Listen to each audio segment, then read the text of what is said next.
Now I would like to give the floor to Councillor Sunny Lambe. And I think I introduced you earlier, Sunny, but let me introduce you again.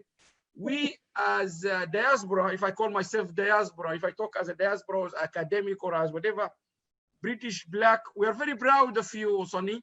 You are an example, I think, very good, like wanted to bring into this platform. Every year we try to bring a good examples of diaspora who justify this project back in 2009 with UNESCO. The British Parliament like what we do. Now they are listening to the diaspora. You are highly academics.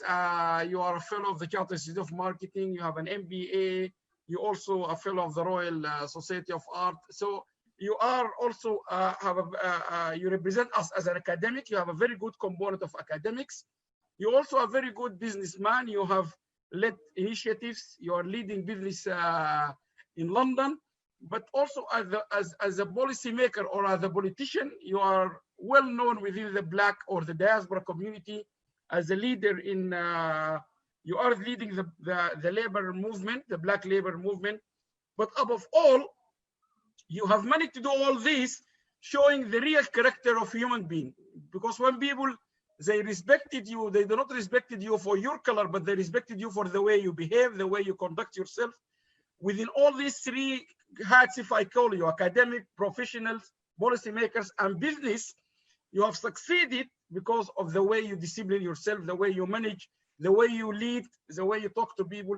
And that's what we always say. It's not about diaspora. We are British, but we will not gain that respect within the society unless we really do or adhere to the values of our nationality. Now, you have been in all these fronts, so I think I'm looking forward, together with many people, to listen to you, and I'm sure your talk will touch on all these three at least elements of who you are. Sorry, so the floor is yours, Dr. Sunny Lambe. Thank you very much. Salam alaikum. Peace be unto you and everybody that is listening. It's a great privilege to be, to be here. And thank you so much, colleagues, ladies and gentlemen. It's my great privilege and honor to be speaking at this year's 18th International Annual Conference of the World Association for Sustainable Development, and also the 8th International Annual Diaspora Conference. Thank you to the organizer, especially yourself, Professor Alam. I mean, I really feel a bit embarrassed when you raise me so high, and I hope I can live up to that, into that stool you place me on. And of course, it's a great privilege to also meet my sister, Mona. Adam, thank you so much.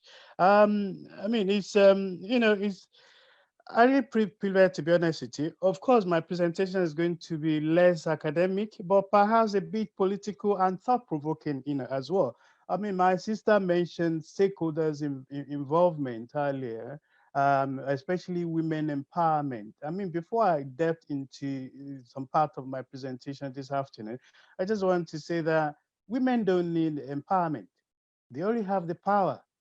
Men, we just need to see them as our partners, not somebody behind, but as our partners, hand in hand, working together. Because when we fail to recognize and acknowledge the importance of women, especially when women constitute 50 or more than 50% of the world population, what are we missing? We're missing their contribution. And no wonder the world is in a mess. As the high time, we men start taking women seriously. We are not partners, and we need to recognize that. We are not competitors, I was going to say. We are not competitors. And women have more to offer. Even I remember growing up, because I want to dive in a bit. I remember when I was growing up, I grew up in a very traditional African environment. I grew up with my granddad, and I'm glad, even though I didn't like it at the time, I'm glad I actually spent some time with my granddad, because the chief, actually, a lot of people didn't know, in 1893, my great-great-grandfather was actually a king who actually signed protectorate agreement with the British. I think 23rd of August or something like that. Fijabi the first, because I'm from the Fijabi royal lineage. even though we don't use that name because Ibadan, where I come from, everybody just bear his own dad's name. That's that's free with you. You pick your dad's name rather than your granddad's, if you know what I mean. So that's why a lot of people don't see me, like that. So, and I watch him, how he respected his, sorry, he got a few wives, but I only got one. So I still have catching up to do on that. And I saw the relationship between him and his wives, how is especially during our fest, because my granddad used to have plantation, cocoa, coffee, and so on.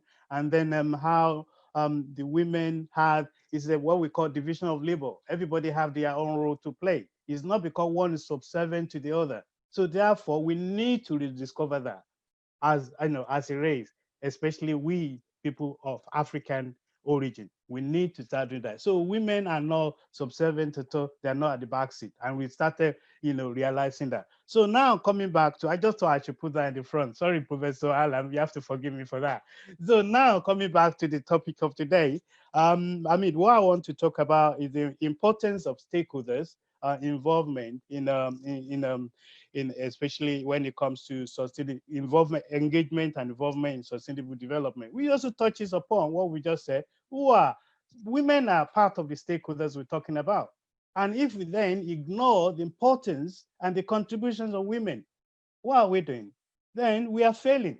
And no wonder most of the things we do are actually failing. So therefore, as a British, African, and Nigerian who has keen interest in human and community development at all levels, whether it's at the local, national, or international for a few decades.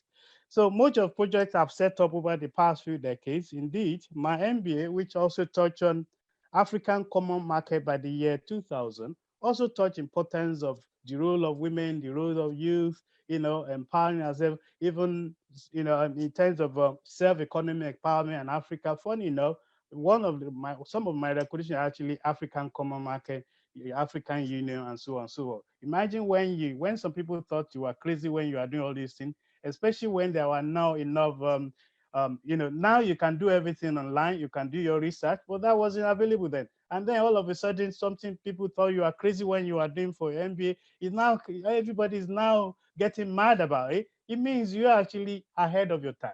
So, and these are the things I've done. And I then headed up to start of I remember first organization I set up, Confederation of African Professional UK, which was set up in October 1998, is bringing Africans in diaspora together so that we can start, talking about issues affecting our continent, ourselves in this country, and also building our own stakeholders and see how we can use knowledge gain over here, develop, and then we can use it for the betterment of our people in Africa and around the world. So that's how I got involved in community development. So therefore, whether you are operating at local, regional, or national level, the principle and importance of stakeholder engagement is still exactly the same. It just, of course, the way we apply will be different from one community to another. And that's why the local content, the local environment is extremely important, why we should understand it as policymakers.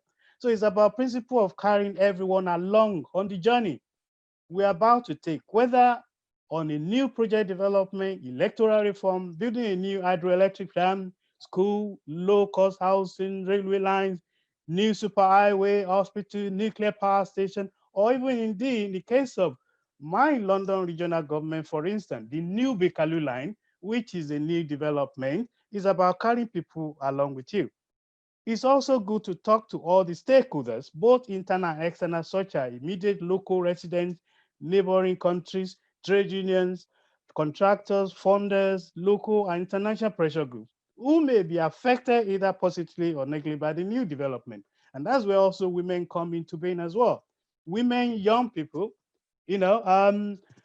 we're talking about women. They are stakeholders, big stakeholders. And if we imagine if we leave half of the stakeholders, then we are talking to ourselves. And no wonder we always find people, big objection to development because the people we need to take along with us, we fail to do that. And as far as I know, as a professional person, any of us who fail to do that, to consult the real people that be affected, we are failing as professionals, in my opinion. We are failing. And we need to ask ourselves, What are we doing wrong? So therefore, yeah, it's good to talk to all these stakeholders, and therefore, so stakeholder engagement is should be it should be an integral and even overarching principle of meeting any of the 17 sustainable UN sustainable development goals. Because if we take our stakeholders for granted, we can't meet them, because we already taken half or more than half of the population for granted. And these are people we need to carry along on that journey.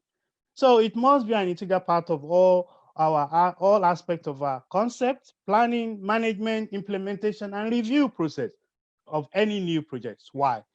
Getting it right means half of our problem is solved. Alternatively, getting it wrong becomes the biggest nightmare of our life, especially when you look at if I give an example of London, for instance. Did you know the new the development of Haygate, the big estate very close to Elephant and Castle, started in 1999, 2000. They just building it now in the last 2 years. So it's about 15, 20 years late. Why? This kind of lesson we need to learn, because it's not just finance alone. Maybe finance is part of it, but stakeholders involvement, stakeholders holding up, saying, no, we don't like this. No, we don't like this development. What are we going to benefit from it? What's in there for me? All these aspects need to be looked at and tackled seriously, because if we don't, we're missing the point.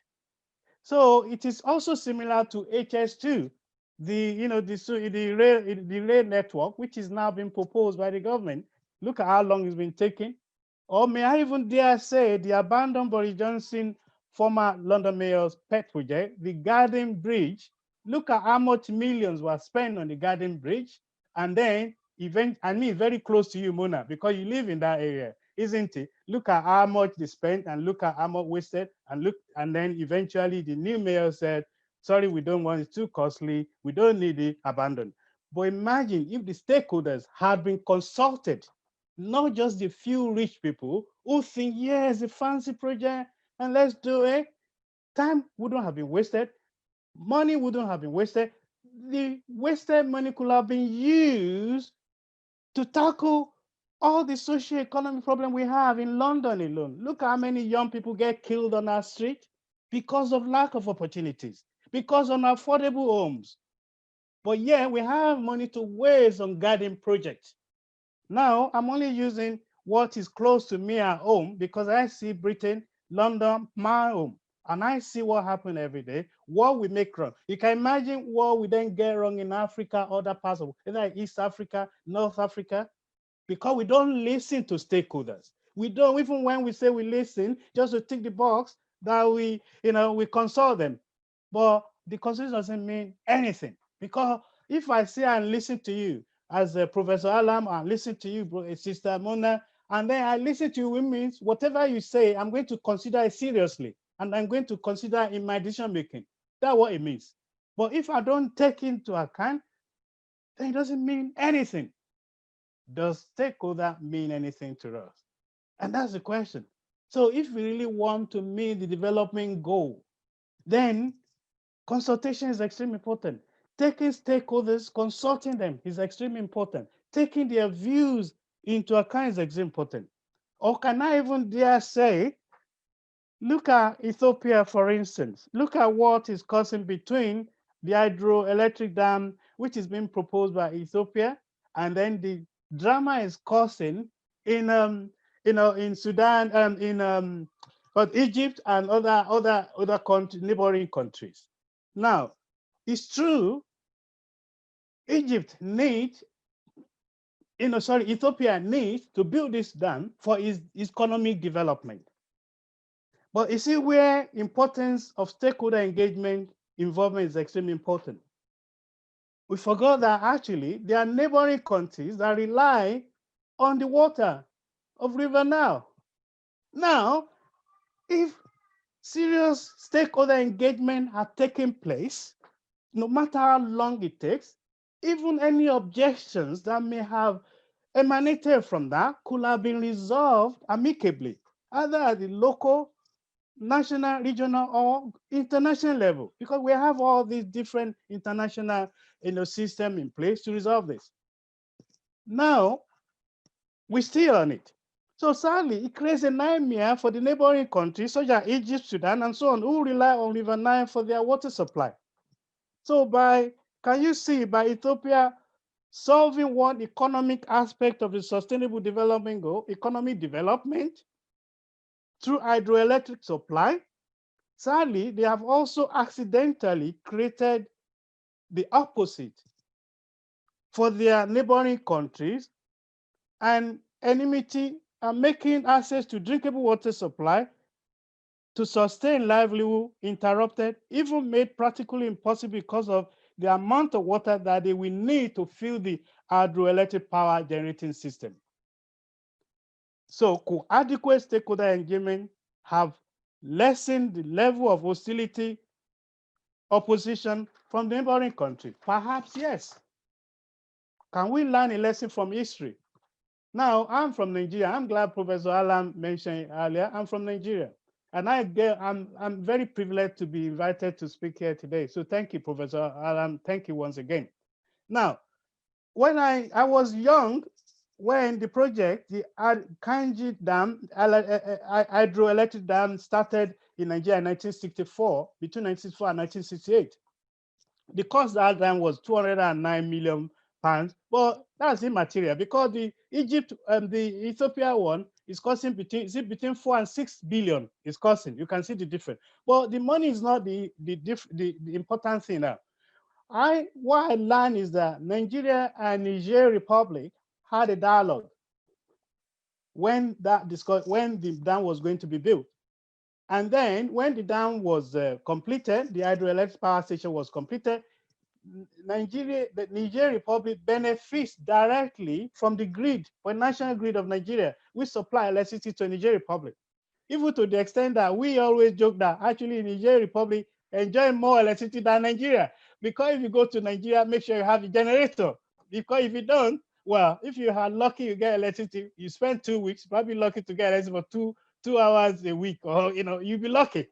So you see that. But the importance of what I'm trying to say is this: stakeholders, your neighboring country, the citizens, even when there's overflow, the farmlands around there are the stakeholder you need to engage.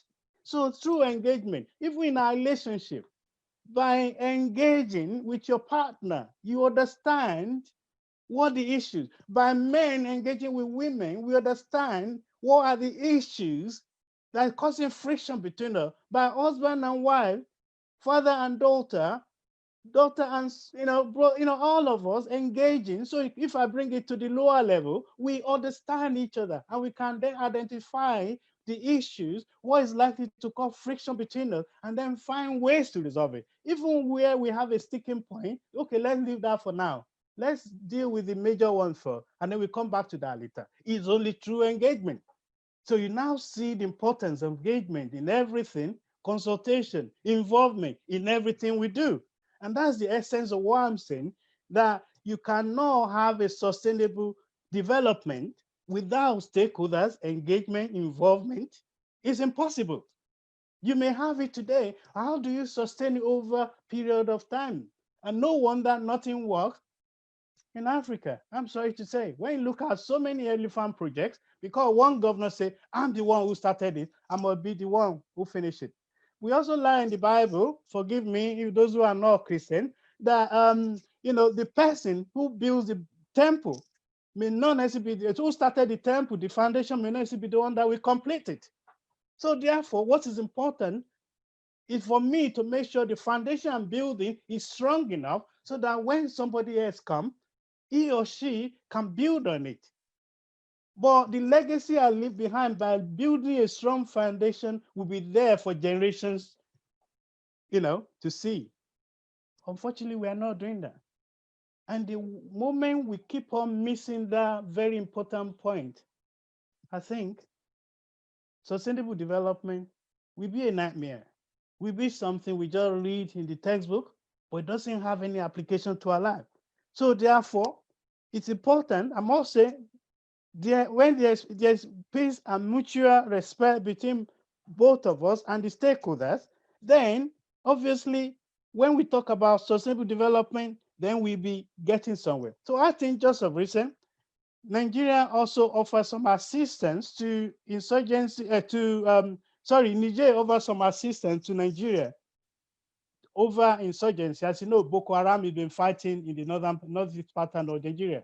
Because of that sense of neighborhood, friendship they have, Niger over, and also some other countries in the northeast part of Nigeria was able to help, support, and so on, because they are expertise in fighting, especially in that kind of terrain.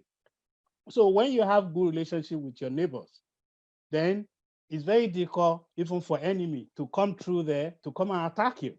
So I'm talking in terms of the military aspect of it now. So therefore, it's very important. So you can see by having true and sustainable, stakeholders engagement and involvement, you can easily be able to build lasting peace in your area as well. So, but the question I want to ask is this: is war imminent between Ethiopia and the neighboring countries in relation to this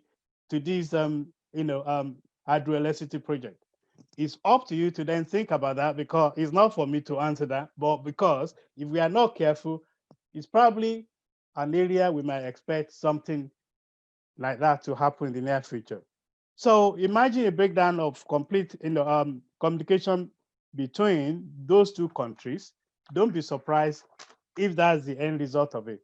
So I think if Ethiopia had conducted an intensive stakeholder engagement of all the parties involved, perhaps this problem could have been managed properly. So therefore, it's something we can learn from that. So which may also keep peace, a good neighborly relationship between Ethiopia and affected countries. So what do I mean when I talk about stakeholder engagement? Dedication and sense of ownership is extremely important.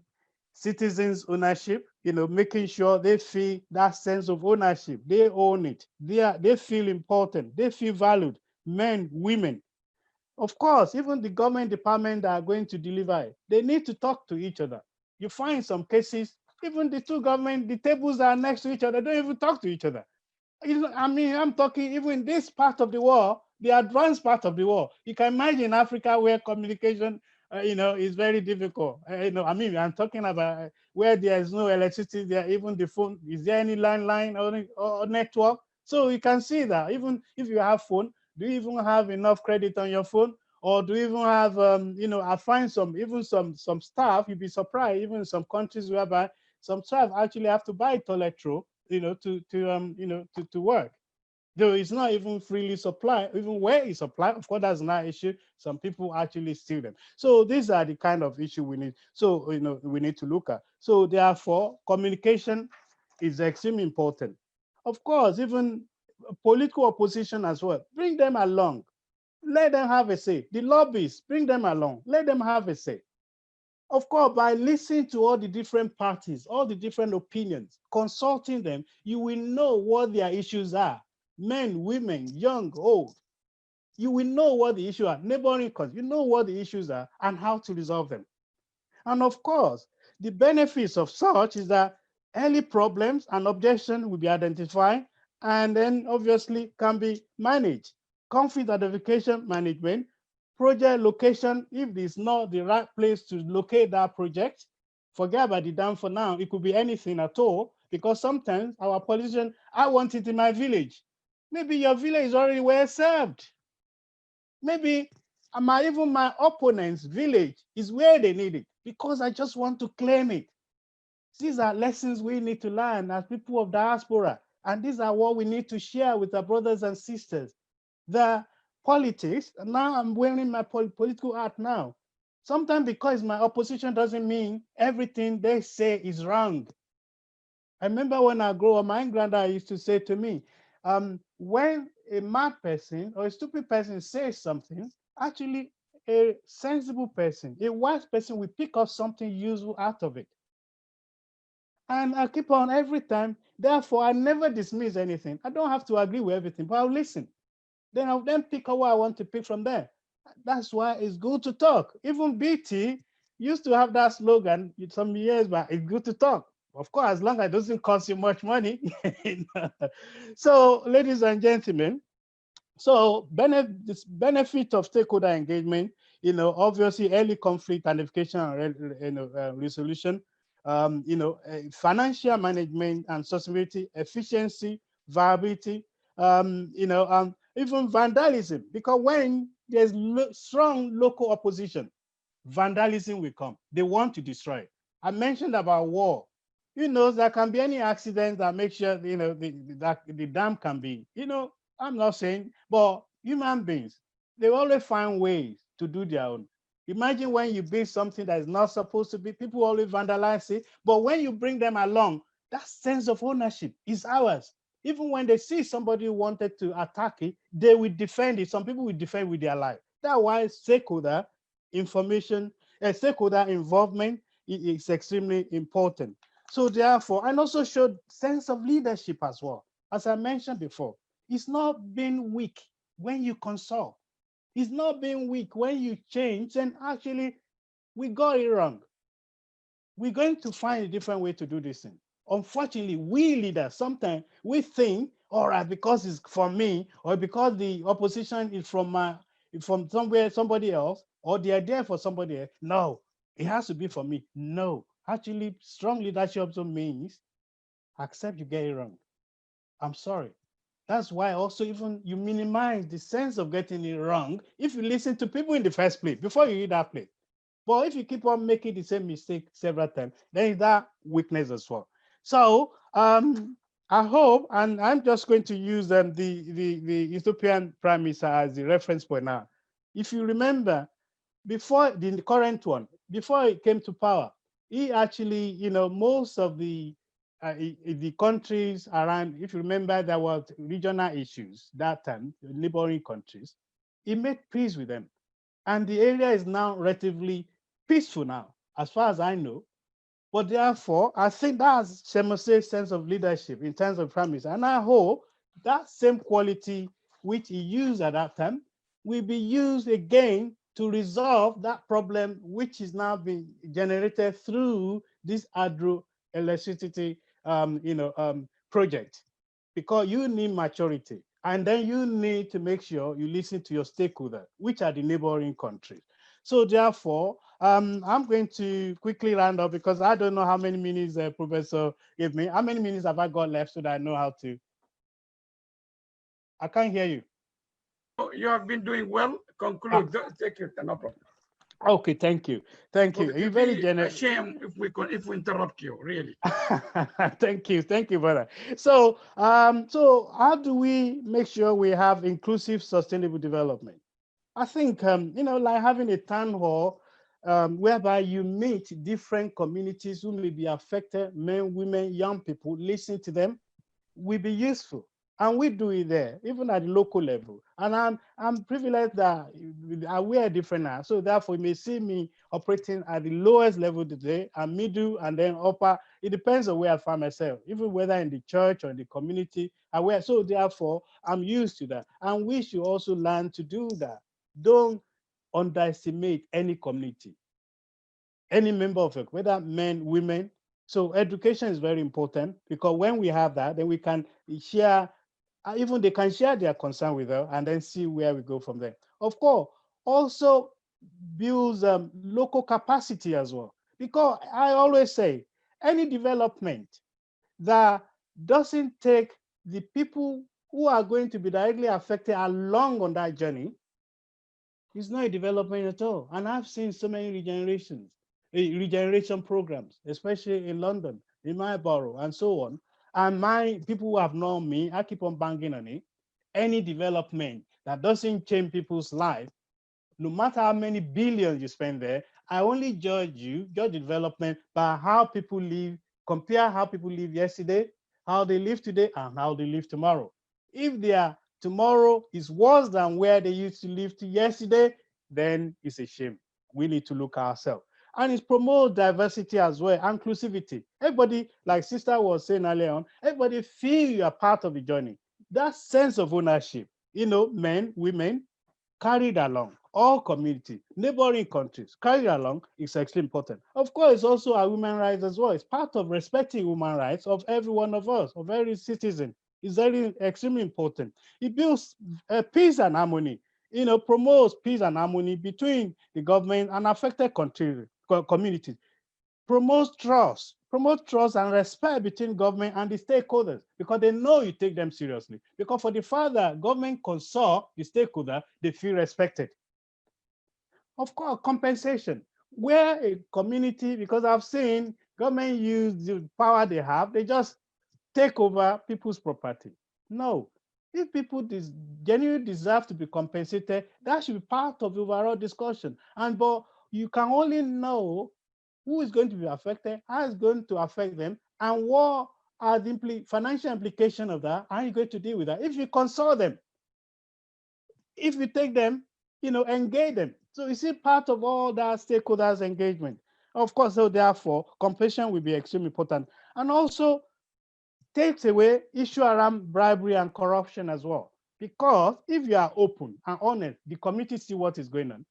Allegation of bribery and corruption, accusation will be removed because they see what is going on as well. They see who's running the contract, who's going to lead the contract, and so on.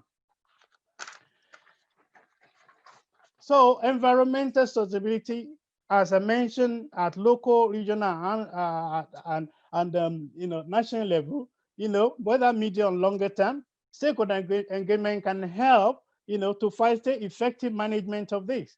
The rainforest in the Amazon in Brazil, and also the Niger Delta region of Nigeria will result in ecological disaster and the effect on local inhabitants as well. And just to give you an example of that.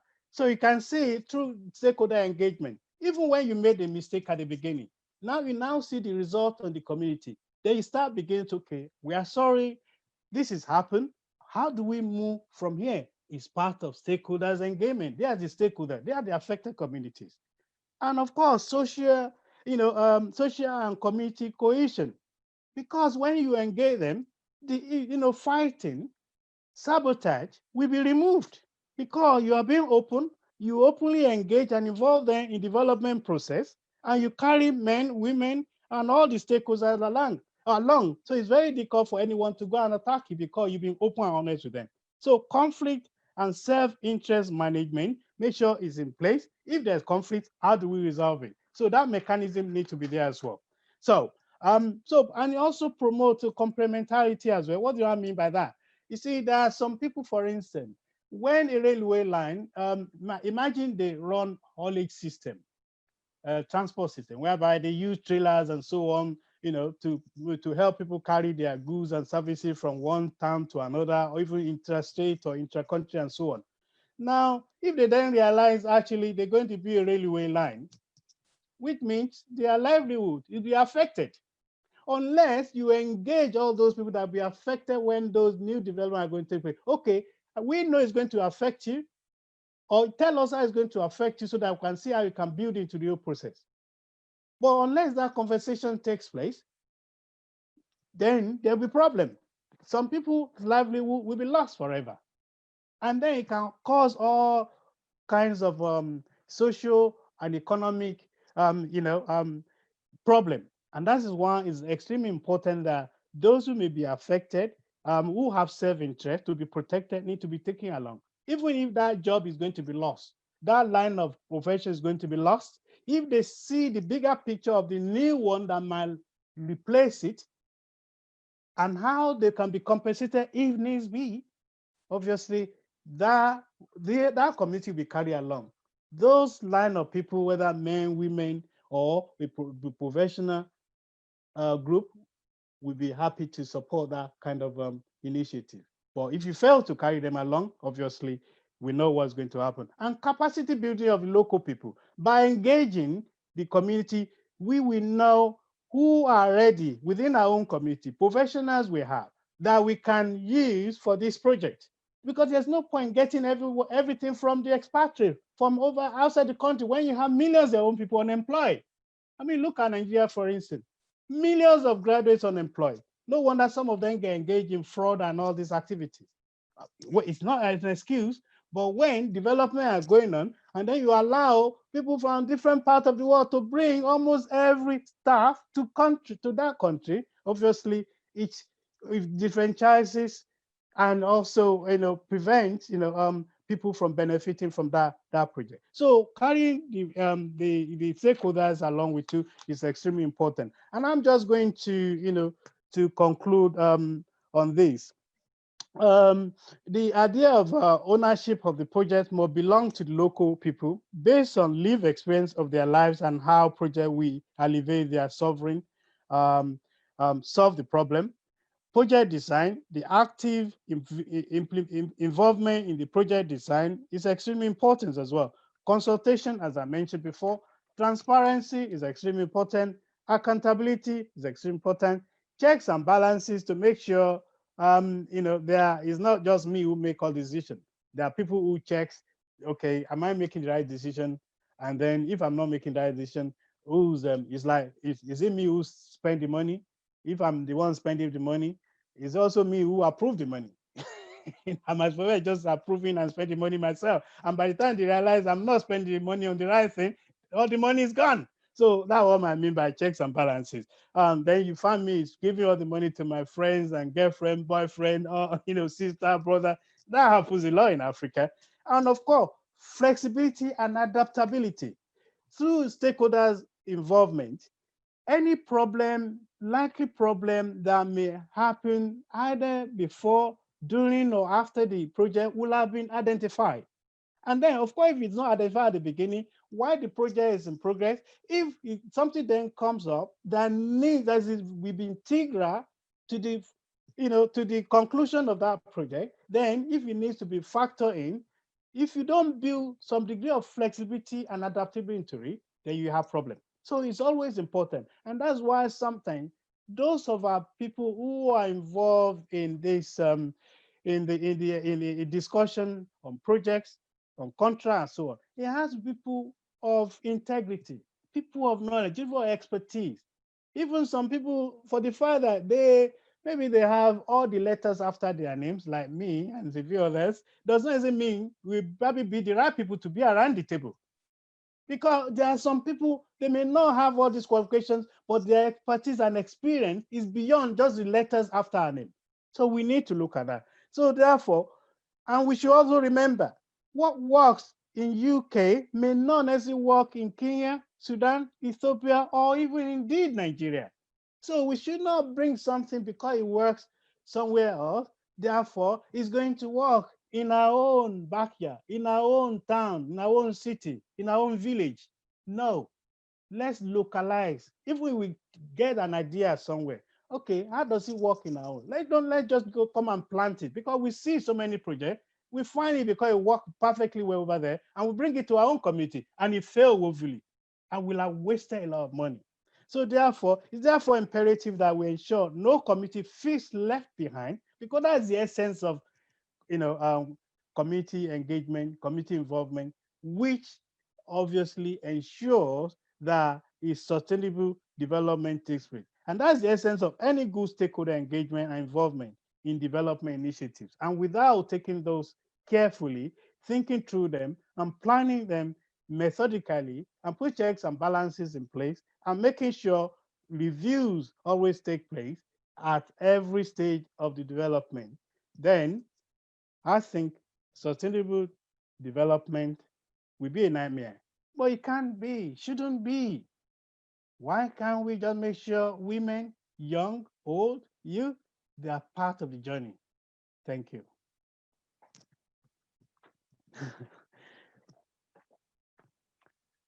Thank you. But thank you so much. Even I can see people clapping to you from different screens. Thank you very, very much. This has been a wonderful. And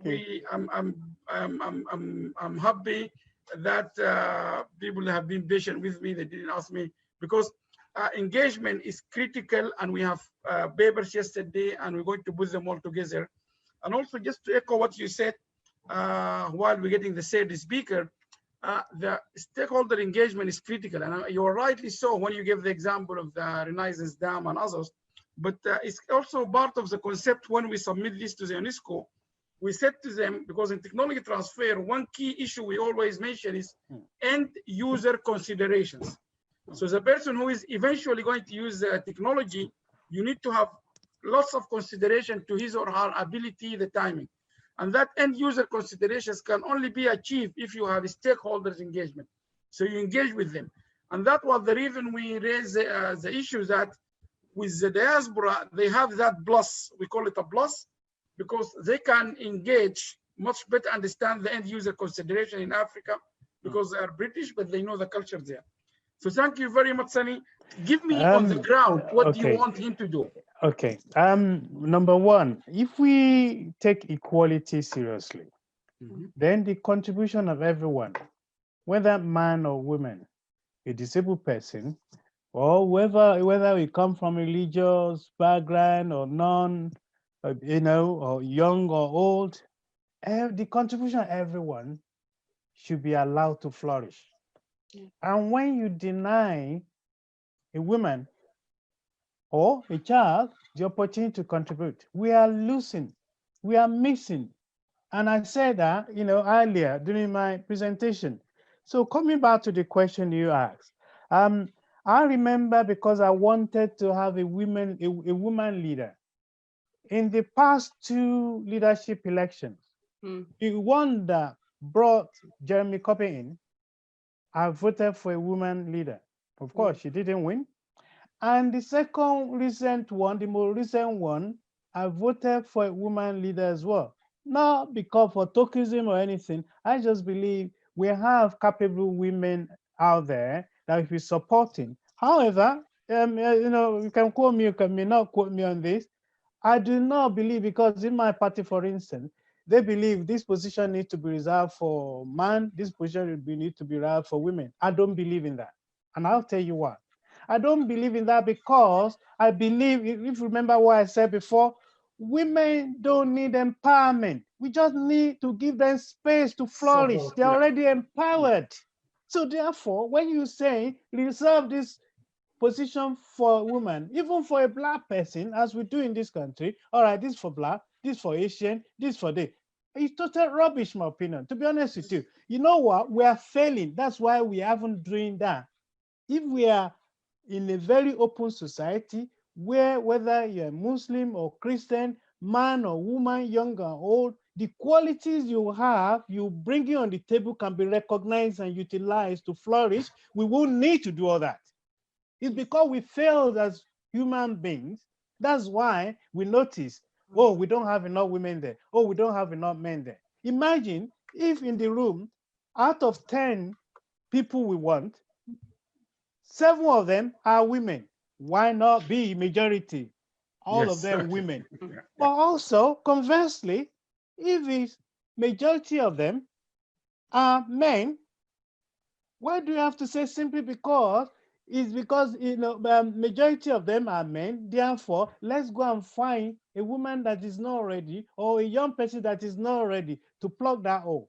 However, the problem with us is why we can't find a woman that is ready for that position? Because we are failing, because we didn't consciously prepare them for leadership, because we excluded them for a long time. Just the same principle applies to our young people as well, or disabled people, because we don't recognize them as integral part and parcel of the society. Because it is where stakeholder I was talking about coming. If we are planning anything, whether in terms of leadership, in terms of government, and we consciously think about women, think about men, think about young people, think about disabled people, our road will be fit for purpose. Disabled people who are on wheelchair, they won't need to cross on the main road before they can go, because we already consciously planning they can use their wheelchair on it. The same thing with women. If we consciously plan that a woman has a role in government, in the department, on committee. Yes, absolutely. Then we will encourage them to come in. So that's where I stand, Professor. Thank you very, very much, Sunny. بنحلم بفضاء أوسع، بنحلم بزمن أجمل، بلاد ميلاد بلاد ميلاد.